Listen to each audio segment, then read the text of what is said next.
Yang terhormat, Bu Siska Meirita, selaku dosen pengampu mata kuliah Pendidikan Bahasa Indonesia. Perkenalkan, kami dari kelompok 9 ingin menyampaikan materi presentasi kami yang berjudul Kutipan, Catatan Kaki, dan Bibliografi. Sebelum kami memulainya, izinkan kami memperkenalkan diri terlebih dahulu. Anggota kelompok 9. Yang pertama, saya sendiri, Nathanael Alfa Putra, dengan NPM 2015-031055. Yang kedua, Fadil Agusri, dengan NPM 2015-031056. Dan yang terakhir, Aulia Syah Putra Siregar, dengan NPM 2015-031057. Selamat menyaksikan. Baik, moderator. Sebelumnya terima kasih atas kesempatannya. Di sini saya akan membaca materi yang pertama, yaitu kutipan. 1.1 Pengertian. Kutipan adalah gagasan, ide, dan pendapat yang diambil dari berbagai sumber. Adapun proses pengambilan gagasan itu disebut mengutip.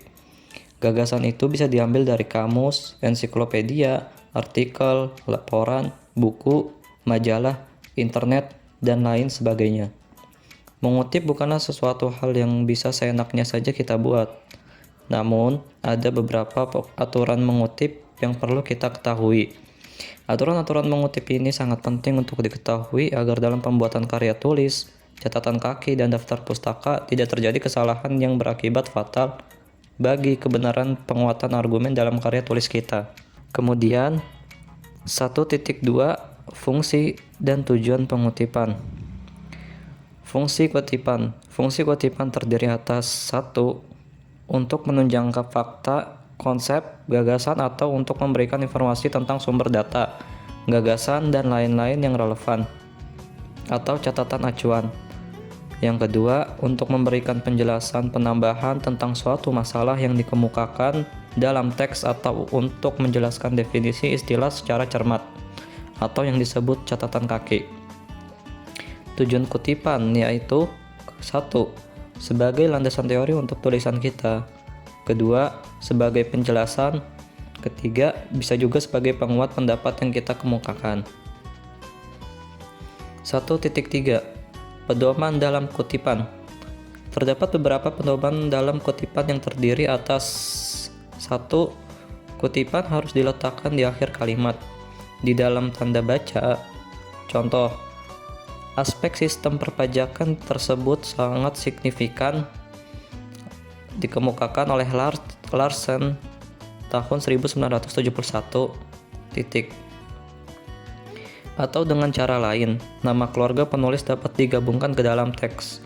Contohnya, Larsen dalam kurung tahun 1971 menyatakan bahwa aspek sistem perpajakan tersebut sangat signifikan. Yang kedua, jika terdapat 2 atau lebih penulis, gunakan tanda penghubung dan di dalam kurung. Contohnya, dalam kurung Ahmad dan Budi, tahun 1990, atau Ahmad dan Budi dalam kurung tahun 1990. Yang ketiga, 2 atau lebih kutipan harus dituliskan sesuai urutan abjad dan dipisahkan dengan tanda titik, koma. Contohnya, dalam kurung Ahmad, tahun 1991, titik, koma, Daud, tahun 1990. Kemudian poin 1.4 jenis-jenis kutipan. A. Pengutipan langsung. Pengutipan langsung dapat dilakukan apabila sumber kutipan berciri sebagai berikut. Yang pertama, pernyataan yang dikutip berupa definisi. Yang kedua, pernyataan yang dikutip berupa konsep yang amat penting. Yang ketiga, pernyataan yang dikutip berupa peraturan dan perundang-undangan. Yang keempat, pernyataan yang dikutip berupa pendapat yang kontroversial. Yang kelima, pernyataan yang dikutip tidak berupa ungkapan yang berbelit-belit.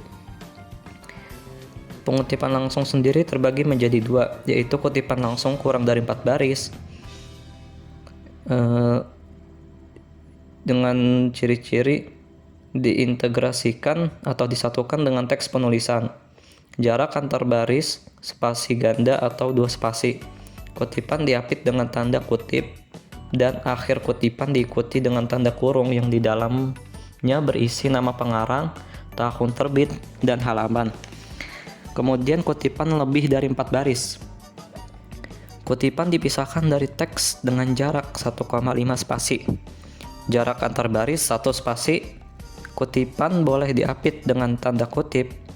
Akhir kutipan diikuti dengan tanda kurung yang di dalamnya berisi nama pengarang, tahun terbit, dan halaman.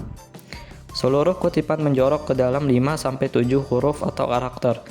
Bila alinea baru yang dikutip, maka baris pertama ditulis menjorok. Contoh kutipan langsung. Yang pertama, kata pres menurut Abdullah dalam kurung tahun 1992 halaman 77 mulanya dimaksudkan untuk menyebutkan mesin cetak, namun kemudian berkembang seperti pengertian dalam arti luas tersebut. Atau kata pres mulanya dimaksudkan untuk menyebutkan mesin cetak, namun kemudian berkembang seperti pengertian dalam arti luas tersebut. Dalam kurung Abdullah, tahun 1992 halaman 77. Baik, slide berikutnya atau materi berikutnya akan dibacakan oleh Fadil Agusri. Kepadanya saya persilakan. Baik, terima kasih kepada Aulia. Jenis-jenis kutipan. B. Kutipan tidak langsung. Pengutipan tidak langsung bisa dilakukan apabila berciri sebagai berikut. 1. Pernyataan yang dikutip tidak berupa konsep dan definisi yang penting. 2. Pernyataan yang dikutip berupa klasifikasi. 3. Pernyataan yang dikutip berupa ilustrasi dan contoh. 4. Pernyataan yang dikutip berupa ungkapan yang berbelit-belit dan membingungkan pemahaman pembaca. 5. Pernyataan yang dikutip berupa ungkapan yang sangat panjang sehingga perlu diambil ide pokoknya saja. Contoh pengutipan tidak langsung. Pengutipan tidak langsung ini dilakukan dengan memasukkannya dalam teks utama, karena redaksinya sudah diadaptasi dengan gaya penulis sendiri, maka tidak perlu lagi diberi tanda petik ganda. Hanya nama pengarang, tahun penerbitan, dan halaman buku sumber tetap perlu dicantumkan. Contoh pengutipan tak langsung dengan penyebutan pengarang dalam teks.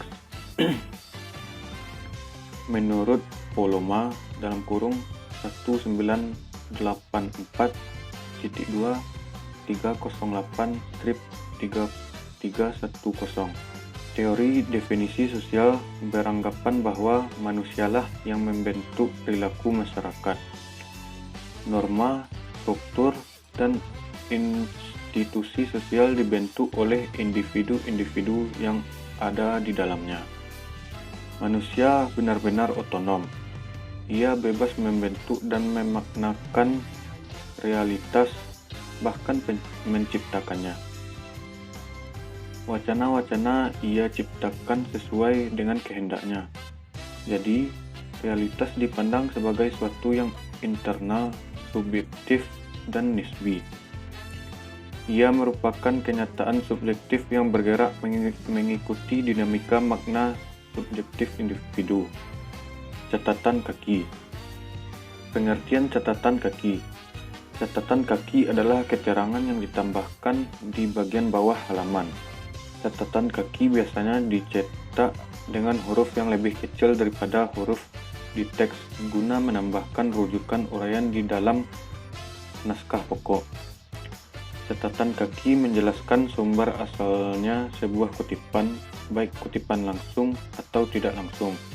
Selain menjelaskan asal kutipan, catatan kaki juga sering digunakan untuk menjelaskan teks atau istilah khusus yang perlu penjelasan yang lebih panjang. Yang dimaksud dengan catatan kaki ialah daftar keterangan khusus yang ditulis pada bagian paling bawah di setiap lembar akhir bab karya ilmiah, makalah, skripsi, tesis, dan lain-lain. Atau catatan kaki merupakan keterangan referensi yang ditempatkan pada kaki tulisan atau teks karya ilmiah. Tujuan penulisan catatan kaki.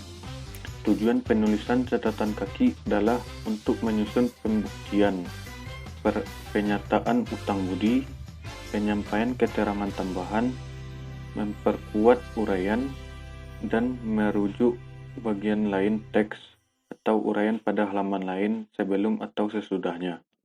Fungsi catatan kaki. 1. Catatan kaki berfungsi untuk memberikan keterangan dan penjelasan tentang sumber dari kutipan penyusun daftar bacaan pada karya ilmiah supaya dapat dimengerti oleh pembaca. 2. Untuk menghargai sumber kutipan yang dikutip supaya pembaca karya ilmiah mengetahui sumber kutipan yang digunakan. Ketiga, dan untuk menunjukkan referensi lain supaya pembaca karya ilmiah dapat mengetahui ulasan yang lebih jelas mengenai istilah yang digunakan. Cara membuat catatan kaki. 1. Penulisannya dipisahkan oleh garis yang panjangnya 14 karakter dari margin sebelah kiri dan berjarak 4 spasi dari tulisan atau teks. 2. Diketik atau ditulis dengan 1 spasi. Ketiga, harus diberikan nomor. Keempat, nomor pada catatan kaki diketik dengan jarak 6 karakter dari margin sebelah kiri. Kelima, kalau catatan kakinya lebih dari 1 baris, maka pada baris yang kedua maupun selanjutnya dimulai seperti margin teks yang biasanya tepat pada margin bagian sebelah kiri. Keenam, kalau catatan kakinya lebih dari 1, maka jarak antara catatan kaki dengan catatan kaki yang lainnya sama seperti jarak spasi pada teks. 7. Catatan kaki harus ditulis pada halaman yang sama. Jika terlalu panjang, lebih baik potong teksnya daripada memotong catatan kaki. 8. Berjarak 3 cm dengan margin bagian bawah, seperti halnya pada aturan teks. 9. Jika nama pengarang 2-3 orang, maka harus ditulis semuanya. Sedangkan jika nama pengarangnya lebih dari 3 orang, maka ditulis saja nama pengarang yang pertama, lalu di belakangnya ditulis ET.AL atau DKK. 10. Nama pengarang harus ditulis sesuai nama aslinya. Pangkat dan gelar tidak perlu ditulis. Teknis penulisan catatan kaki. Pertama, nama pengarang tidak dibalik. 2. Judul buku dicetak miring atau jika diketik dengan komputer di garis bawah. Selain buku, dalam kurung artikel di majalah, koran atau jurnal, judul sumber ditempatkan dalam tanda petik 2, tidak dicetak miring atau di garis bawah. 3. Kota terbit. Keempat, nama penerbit. Kelima, tahun terbit. Keenam, nomor halaman. Ketujuh, semua unsur dihubungkan dengan tanda koma, kecuali setelah kota terbit dihubungkan dengan tanda titik 2. Baik, sekian penjelasan dari saya. Slide selanjutnya akan dijelaskan oleh Nathanael. Kepada Nathanael saya persilahkan. Oke, terima kasih Fadil atas penjelasannya. Slide selanjutnya akan dijelaskan oleh saya. 2.6 Contoh catatan kaki. A. Contoh penulisan catatan kaki jika pengarangnya satu penulis. Yang pertama, Chairil Anwar, aku ini bintang jalang, dalam kurung Jakarta, PT Gramedia Pustaka Utama, 1991, tutup kurung, halaman 4, titik. B. Contoh penulisan catatan kaki jika referensinya pada buku karangan menggunakan 4 penulis atau lebih, yaitu 1. Mahmud Hidayat, DKK, titik. Bahasa dan Sastra Indonesia, buka kurung, Klaten, (2), Citra Aji Parama, 2004, tutup kurung, halaman, 45, C.